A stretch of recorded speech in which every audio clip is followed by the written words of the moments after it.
नमस्कार दोस्तों, स्वागत है आपका आरजी स्मार्ट क्लास में। आज के इस वीडियो में हम सीटेट एग्जाम के लिए साइंस के प्रैक्टिस सेट 1 को सॉल्व करेंगे।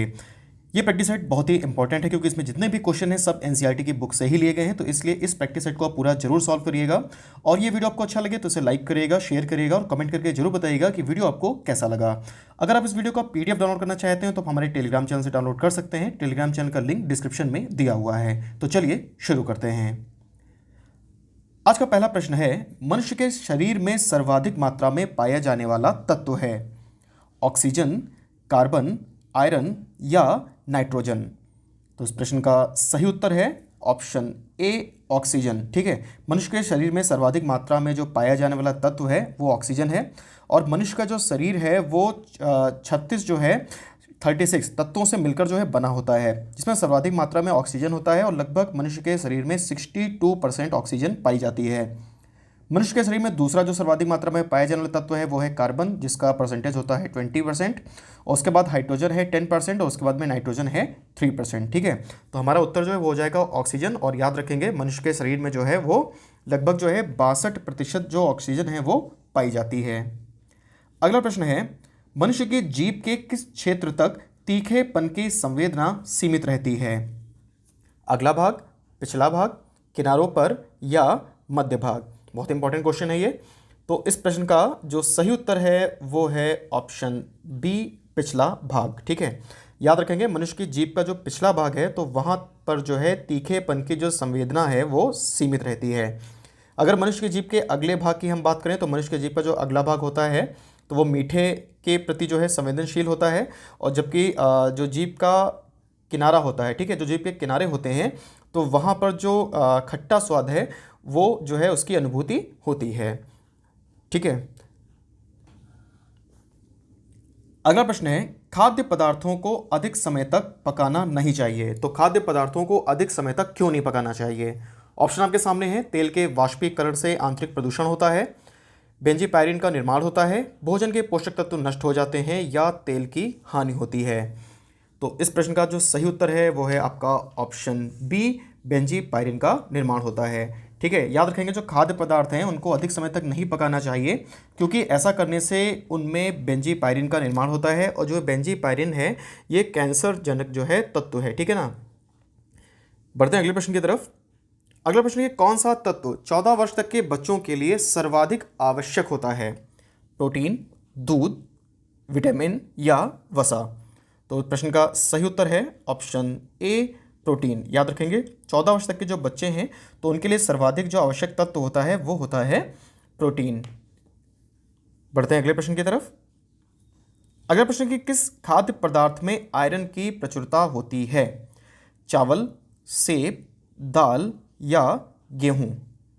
तो इस प्रश्न का जो सही उत्तर है वो आपका हो जाएगा ऑप्शन सी, दाल। अब यहाँ पे देखिए ये ऑप्शन के रिकॉर्डिंग जो है ये क्वेश्चन आपका जो है वो सही होगा। ठीक है, क्योंकि इसमें जो भी ऑप्शन दिए हैं चावल, सेब, दाल, गेहूं, उनमें जो सर्वाधिक मात्रा में आयरन है वो दाल में पाया जाता है।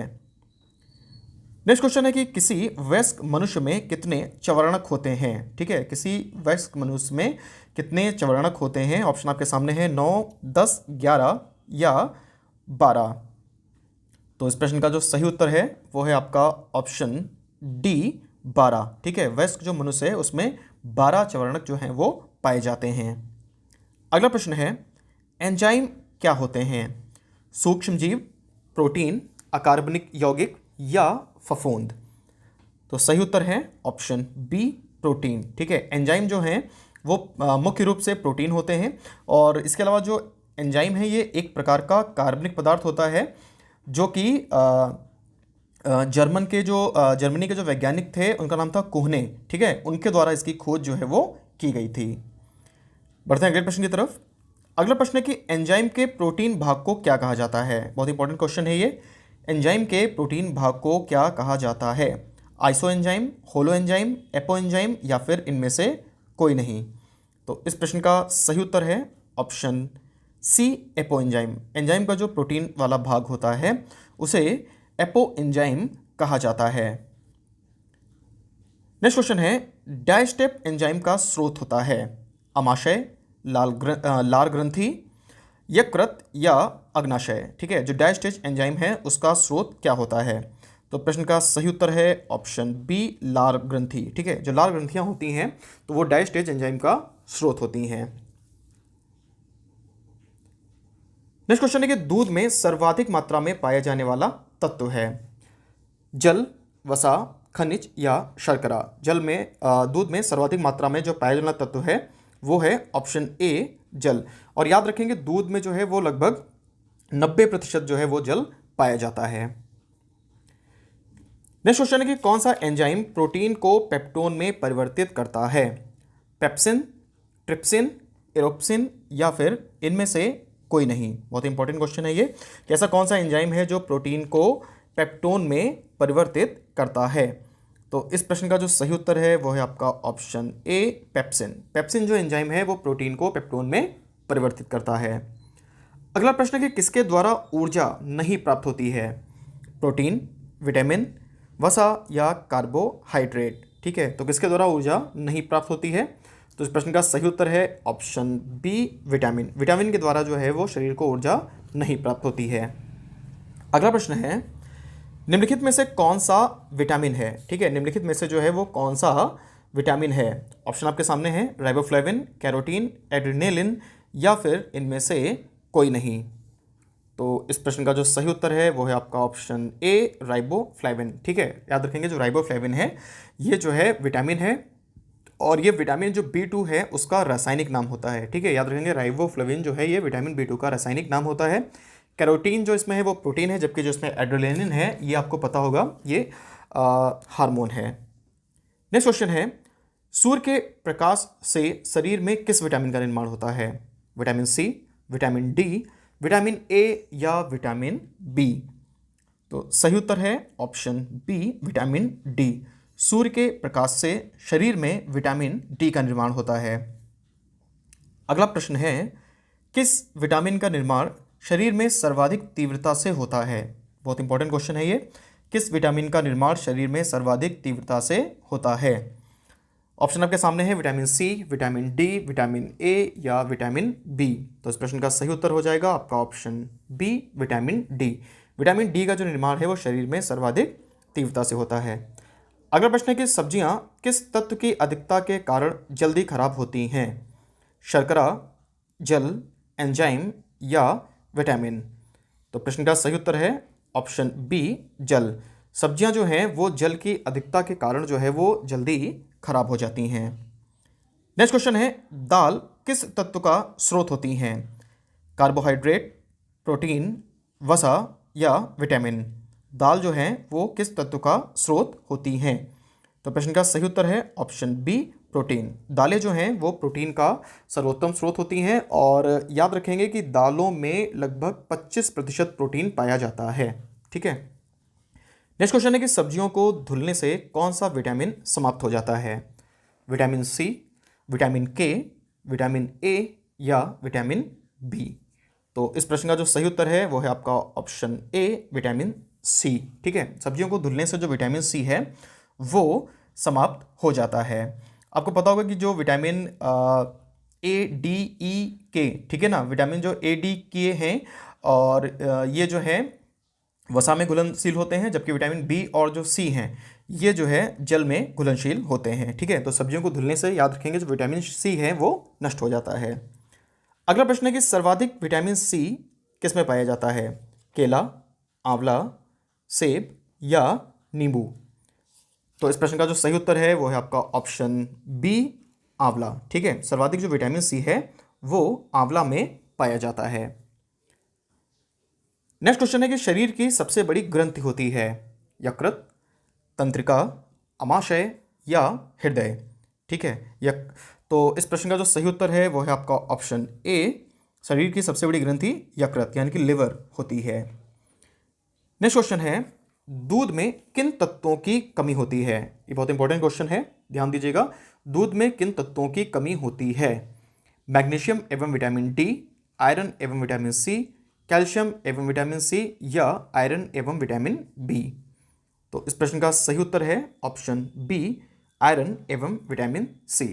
ठीक है, दूध में जो है वो आयरन और विटामिन सी जो है वो पर्याप्त मात्रा में नहीं पाया जाता है। नेक्स्ट क्वेश्चन है हड्डियों एवं दांतों में क्या पाया जाता है? ठीक है, हड्डियों एवं दांतों में क्या पाया जाता है? Calcium phosphate, calcium chloride, calcium sulphate या इनमें से कोई नहीं? तो इस प्रश्न का सही उत्तर है ऑप्शन ए, कैल्शियम फॉस्फेट। याद रखेंगे, हड्डियों एवं दांतों में कैल्शियम फॉस्फेट पाया जाता है। अगला प्रश्न है, कार्बोहाइड्रेट के अतिरिक्त शरीर को ऊर्जा किससे प्राप्त होती है? विटामिन, वसा, प्रोटीन या एंजाइम? तो इस प्रश्न का सही उत्तर है ऑप्शन बी, वसा। आपको पता होगा कि शरीर में सर्वाधिक जो ऊर्जा है वो कार्बोहाइड्रेट के माध्यम से प्राप्त होती है, लेकिन कार्बोहाइड्रेट की कमी होने पर जो वसा है वो भी शरीर को ऊर्जा जो है वो प्रदान करता है। इसके अलावा जो कार्बोहाइड्रेट है वो त्वरित ऊर्जा के लिए प्रयोग की जाती है, जबकि जो वसा है तो वो लॉन्ग टर्म के लिए यानी कि लंबे समय के लिए जो है शरीर को ऊर्जा जो है प्रदान करने में सहायक होता है। नेक्स्ट क्वेश्चन है कि सर्वाधिक मीठी शर्करा कौन सी होती है? फ्रैक्टोज, माल्टोज, सुक्रोज या इनमें से कोई नहीं? तो इस प्रश्न का सही उत्तर है ऑप्शन बी, फ्रैक्टोज। ठीक है, याद रखेंगे जो फ्रैक्टोज है ये सर्वाधिक मीठी शर्करा होती है। और अगर आपसे पूछा जाए कि फलों में कौन सी शर्करा पाई जाती है तो फलों में फ्रैक्टोज शर्करा ही पाई जाती है। नेक्स्ट क्वेश्चन है, किस तत्व में नाइट्रोजन पाई जाती है? वसा, प्रोटीन, कार्बोहाइड्रेट या विटामिन? ठीक है, किस तत्व में जो है वो नाइट्रोजन पाई जाती है? तो इस प्रश्न का जो सही उत्तर है वो है आपका ऑप्शन बी, प्रोटीन। ठीक है, प्रोटीन जो है उसमें नाइट्रोजन पाई जाती है। अगला प्रश्न है, मनुष्य के शरीर में कितनी हड्डियां पाई जाती हैं? 206, 209, 210 या 219? तो इस प्रश्न का सही उत्तर है ऑप्शन ए, 206। मनुष्य के शरीर में जो है वो 206 हड्डियां पाई जाती हैं। अगला प्रश्न है कि मनुष्य के शरीर में कितनी मांसपेशियां पाई जाती हैं? 650, 656, 663 या 664? सही उत्तर है ऑप्शन बी, 656। मनुष्य के शरीर में 656 मांसपेशियां पाई जाती हैं। नेक्स्ट क्वेश्चन है कि रक्त का थक्का जमने में कौन सा विटामिन सहायक होता है? बहुत इंपॉर्टेंट क्वेश्चन है ये। रक्त का थक्का जमने में कौन सा विटामिन सहायक होता है? विटामिन सी, विटामिन के, विटामिन ई या विटामिन ए?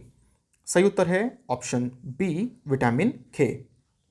रक्त का थक्का जमने में विटामिन के जो है वो सहायक होता है। अगर आपसे पूछें कि रक्त का थक्का जमने में कौन सा प्रोटीन सहायक होता है तो आप याद रखेंगे थ्रोम्बिन। ठीक है, बढ़ते हैं अगले प्रश्न की तरफ।